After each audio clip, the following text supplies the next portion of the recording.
So hello guys and welcome to this new video. और ये part 4 है हमारा CUHPM SC फिजिक्स एंट्रांस के लिए। तो ये इसमें हम एक क्वेश्चन पेपर कंप्लीट करने वाले हैं। तो ये पार्ट 4 मतलब आपके 60 क्वेश्चन यहाँ पे आपके कंप्लीट हो रहे हैं। तो चलिए शुरू करते हैं। आप वीडियो को लाइक कर दीजिएगा और कमेंट ज़रूर कीजिए, कुछ ना कुछ कमेंट ज़रूर करके जाइएगा। धन्यवाद। तो चलिए शुरू करते हैं। तो यहाँ पे हमारे पास 46 क्वेश्चन आ रहा है। The rest mass of an electron is m0 when it is moving with velocity 0.06 c then its mass is. अब देखिए यहाँ पे वेलोसिटी दी हुई है, हमें रेस्ट मास फाइंड करना है। तो देखिए इसके लिए फार्मूला क्या होता है। आइंस्टाइन की थ्योरी ऑफ रिलेटिविटी के हिसाब से m ये रेस्ट मास है is equal to m0 initial mass over under root of 1 minus V square over C square. V square ये दिया हुआ है, वी दी हुई है, सी स्क्वेयर मतलब स्पीड ऑफ लाइट। तो ठीक है, अगर हम इसको पुट करेंगे तो आएगा m0 ओवर 1 माइनस 0.06 का होल स्क्वेयर। ठीक है, क्योंकि क्या है कि सी स्क्वेयर से तो सी स्क्वेयर कैंसिल हो गया। अब जब आप इसको सॉल्व करोगे तो ये ऑब्वियसली 1 पॉइंट समथिंग आएगा, क्योंकि देखिए 1 से माइनस हो रहा है कुछ। ठीक है, और उसका अंडर रूट आ रहा है तब डिवाइड हो रहा है, तो ये 1 से बड़ा ही आएगा। तो 1 से बड़ा आपको यहाँ पे क्या दिख रहा है, 5/4। ठीक है, तो ऑप्शन सी इसकी राइट हो जाएगी। ये देखिए 1/2 आ गया, यहाँ पे 0.5 आ गया, 4/5 आया, ये भी 1 से कम है। m0 ये 1 के बराबर है, लेकिन यहाँ पे 1 से बड़ा आएगा तो 5/4 m0। ठीक है, ये जल्दी से पूरा आंसर कैलकुलेट करने का आपके पास वहाँ पे टाइम नहीं होगा। तो चलिए नेक्स्ट क्वेश्चन देखते हैं। नेक्स्ट क्वेश्चन हमारे पास, the pointing vector from a 100 watt lamp at a distance of 1 metre from it. देखिए पॉइंटिंग वेक्टर के क्वेश्चन आपको मैं देख रहा था हर पेपर में एक क्वेश्चन तो पॉइंटिंग वेक्टर पे आया हुआ है। कभी पॉइंटिंग वेक्टर उन्होंने यूनिट पूछ लिया है, कभी पॉइंटिंग वेक्टर का ये न्यूमेरिकल दे दिया अभी। तो चलिए इसको सॉल्व करते हैं।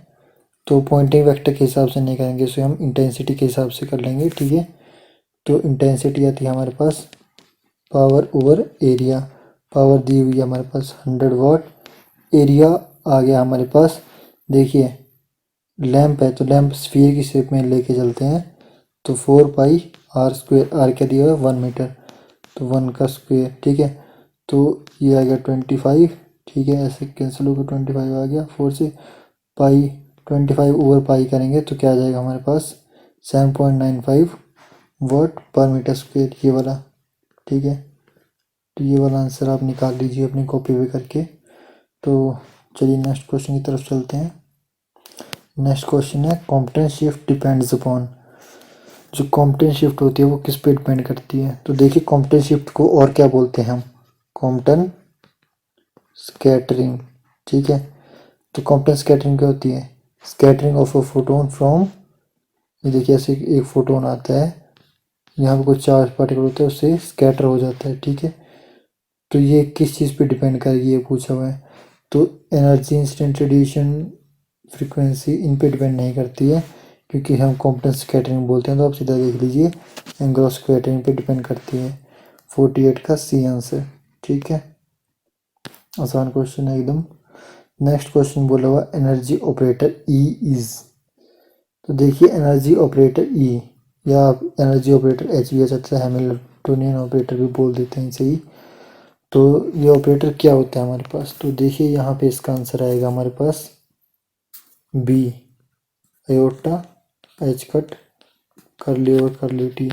इसी के साथ अगर आपसे पूछा जाए मोमेंटम ऑपरेटर पी, तो मोमेंटम ऑपरेटर क्या आता है आपके पास, माइनस अयोटा एच कट कर ली ओवर कर ली एक्स। यहाँ पे वाई भी हो सकता है, जेड भी हो सकता है, स्पेस वेक्टर। इसी मोमेंटम ऑपरेटर को आप और कैसे लिख सकते हो, minus iota h cut Laplacian operator. ठीक है, ये भी हो गया आपके पास। तो ये भी आपके पास एक और क्वेश्चन हो गया। तो चलिए नेक्स्ट क्वेश्चन की तरफ चलते हैं।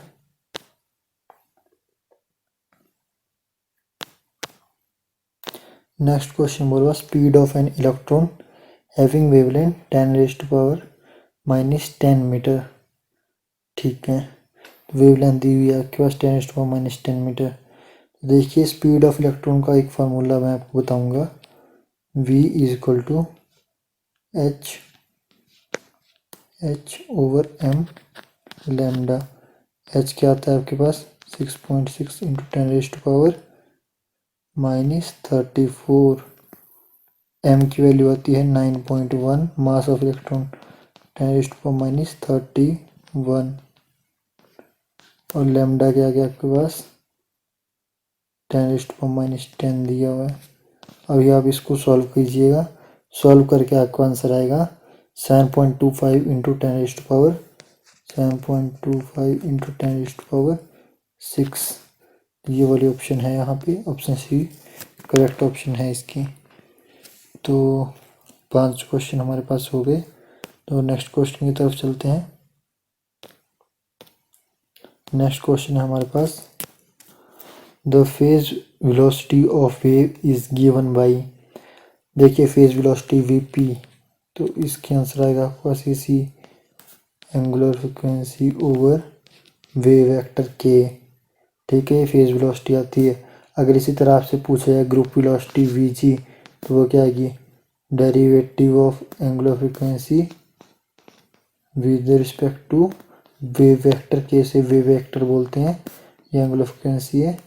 तो ये ठीक है। इसका डिस्पर्सन रिलेशन भी पूछ लेते हैं आपसे, डिस्पर्सन रिलेशन पूछ सकते हैं। और डिस्पर्सन रिलेशन किसके बीच में होता है, ओमेगा और के बीच में, एंगुलर फ्रिक्वेंसी और वेव वेक्टर के बीच में जो रिलेशन होता है उसे क्या बोलते हैं हम, डिस्पर्शन रिलेशन। ठीक है, तो नेक्स्ट क्वेश्चन की तरफ चलते हैं। नेक्स्ट क्वेश्चन हुआ the duration of laser pulse is 10⁻8 second. ठीक है, तो इन्होंने बोला अनसर्टेनिटी इन इट्स एनर्जी। तो आपको देखिए सबसे पहले पता होना चाहिए हेजनबर्ग अनसर्टेनिटी प्रिंसिपल। ठीक है, अनसर्टेनिटी प्रिंसिपल आपको पता होना चाहिए। वो क्या होता है हमारे पास delta x delta y greater than equal to h, मतलब पोजीशन और मोमेंटम, डेल्टा पी मोमेंटम। ठीक है, तो उसी तरह एनर्जी और टाइम के लिए भी रिलेशन है हमारे पास। ये हेजनबर्ग का नहीं है, सिंपल अनसर्टेनिटी प्रिंसिपल है। डेल्टा ई डेल्टा टी, मतलब कभी भी अगर टाइम आएगा तो टाइम की पोजीशन आप चेक करोगे, टाइम की ड्यूरेशन, तो एनर्जी की ड्यूरेशन पता नहीं होगी क्वांटम मैकेनिकल पार्टिकल के लिए, और अगर एनर्जी की होगी तो टाइम अनसर्टेन होगा। ठीक है, तो ये फार्मूला आपके पास आ गया। तो एनर्जी निकालनी होगी आपको, तो delta E greater than equal to H over delta T.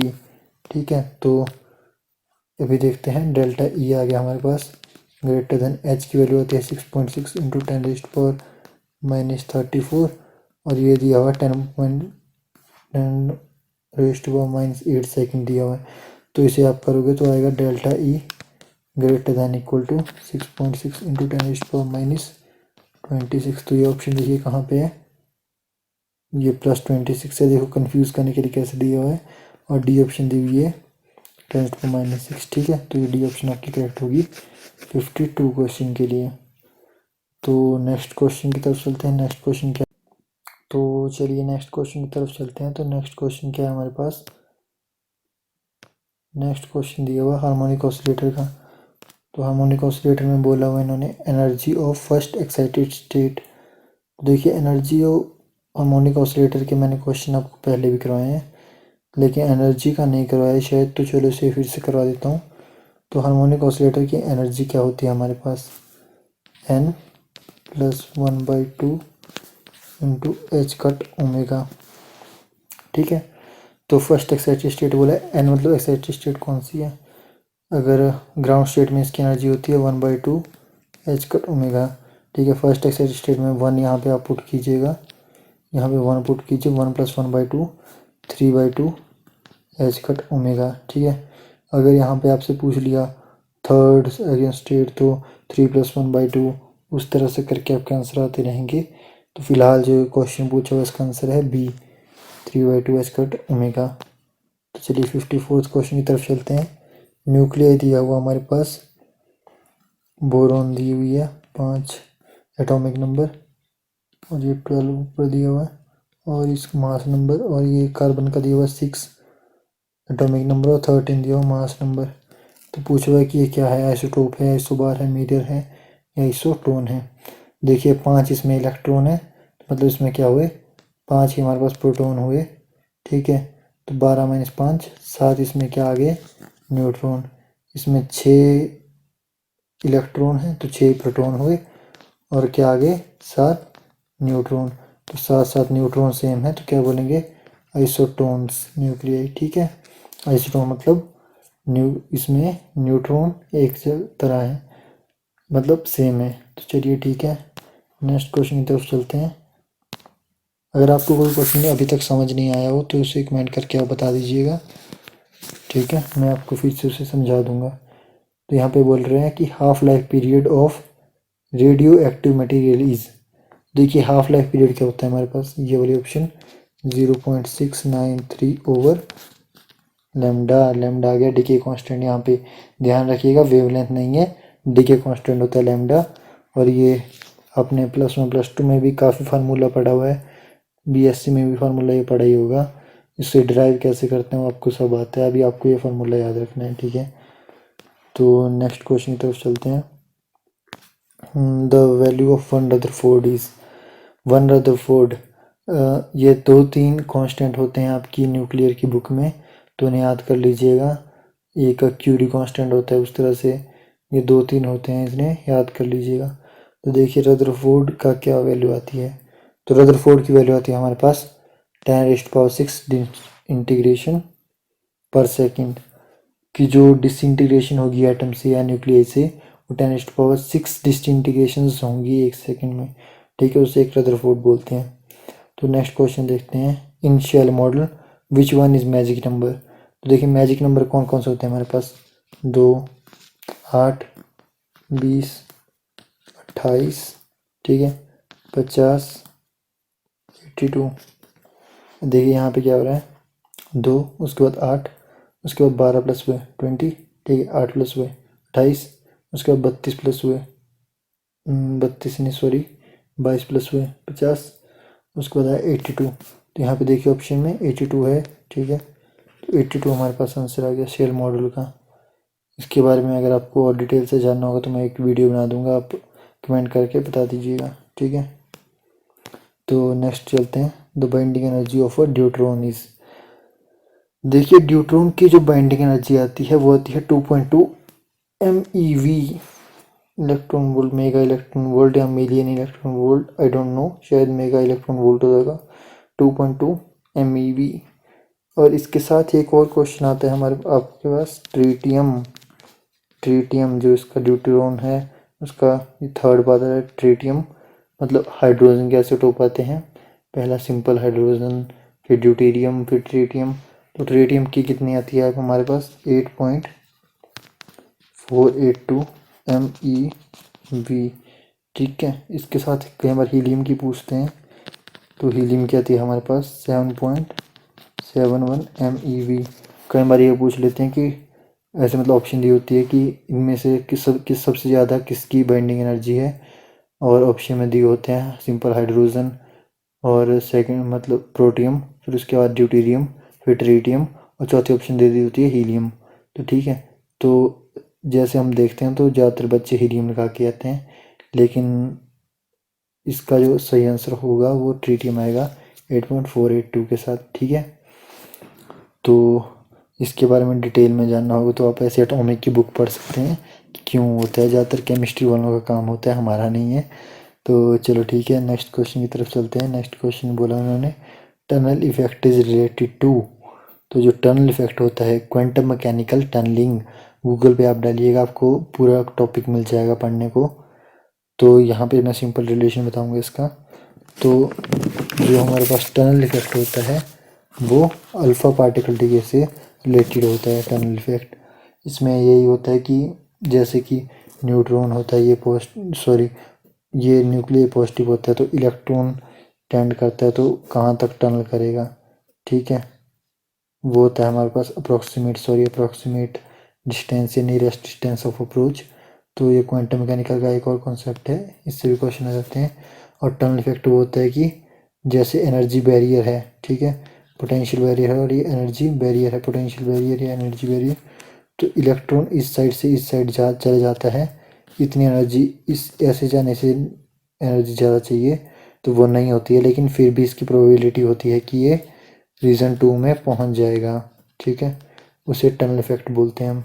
इसके ऊपर टनल डायोड भी आपको पता होगा, टनल डायोड, तो उसी के ऊपर भी क्वेश्चन आता है, तो उसे भी आप पढ़ लीजिएगा।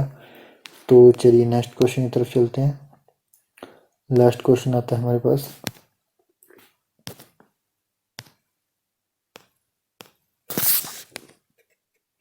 बोहर मैग्नेटॉन रिलेशन इज, देखिए बोहर मैग्नेटॉन का रिलेशन क्या होता है हमारे पास, E/H 4πm, ठीक है। क्या हुआ, अगर आपको ये पहचाना नहीं लग रहा है तो इसे मैं एक दो तरीके से फिर से मॉडिफाई करता हूँ। E/H कट ओवर 2m, ये भी बोहर मैग्नेटॉन है, ये भी बोहर मैग्नेटॉन है। अब देखिए इसमें क्या डिफरेंस आपको लग रहा है, यहाँ पे H और यहाँ पे H कट है, ये 4π है, यहाँ पे सिंपल 2 रह गया। तो देखिए ये कैसे होता है, जो H कट होता है उसकी वैल्यू लेते हैं हम H/2π, ठीक है। आपको पता है कि H की वैल्यू 6.6 आती है हमारे पास, 6.6 इंटू 10⁻⁻34/2 इंटू 3.14।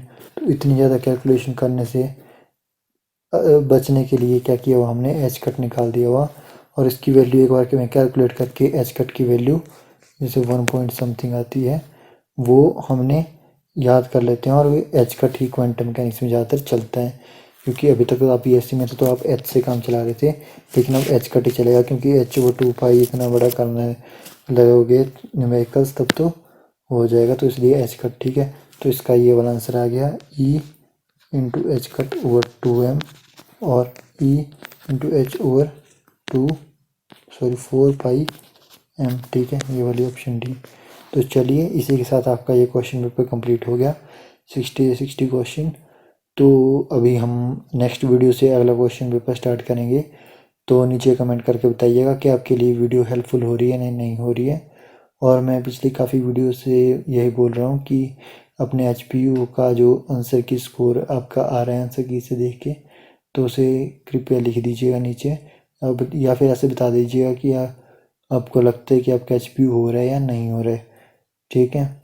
और अगर कोई एचपीयू का टेस्ट स्कैन करके मुझे भेज सकता है तो कृपया कमेंट कीजिएगा, मैं मेल आईडी प्रोवाइड करा दूंगा, आप वहाँ पे टेस्ट सबमिट कर दीजिएगा। तो चलिए ठीक है, इसी के साथ वीडियो ख़त्म करते हैं, धन्यवाद। Yeah.